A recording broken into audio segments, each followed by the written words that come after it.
Office Depot shares are up 111% this year, but second quarter earnings were down 22%. Are you seeing a turnaround, Mr. Odland? Well, Office Depot's customers are small businesses, and so we've been a barometer of the health of the small business sector. What we've seen is that this sector, the small business customers, have been hurt disproportionately in this downturn because housing is a traditional source of liquidity for these people. They start their businesses with a second mortgage, they fund them with home equity lines of credit, and as that credit has dried up, these businesses have not been able to recover. So we went off a shelf last year, and I feel like we're rocking around down here at the bottom, but we're not seeing a meaningful recovery at this point, and I'm worried that we're not going to until the liquidity returns to the small businesses. All right, we're going to get into that, and actually let me pick up with you, Mr. Odland, on that, because there was this credit crunch. Have you seen the Obama policies? I want to turn to what the president is doing now, both what he's done and what the Fed has done, both the stimulus, also the financial rescue. Has that eased the credit crunch?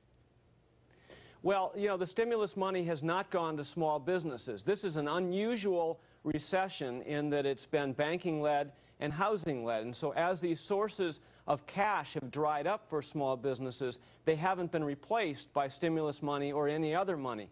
The issue here is that every modern recession is led out by the small businesses as they create jobs. So all net job creation happens in small business. In this case, we're not going to see a job rebound until we see these small businesses get more access to liquidity. What do you think of where the president and the Democrats are headed on health care reform? What's that going to mean to your business and to the economy? Well, I think we've got to go back on health care and ask the question, what are we trying to solve? What problem are we trying to solve?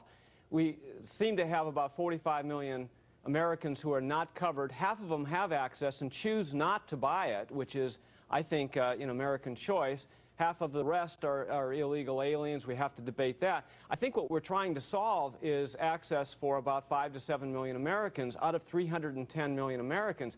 So you've got 80 to 85% of the population, which is fine with the coverage. We have to be careful not to mess up the greatest system in the world in order to solve the problem for a few. So I'm a little worried about big government interaction here and the effect on small business and large business as well. Look a year out, and then in 30 seconds, where do you see the economy? Where do you see unemployment?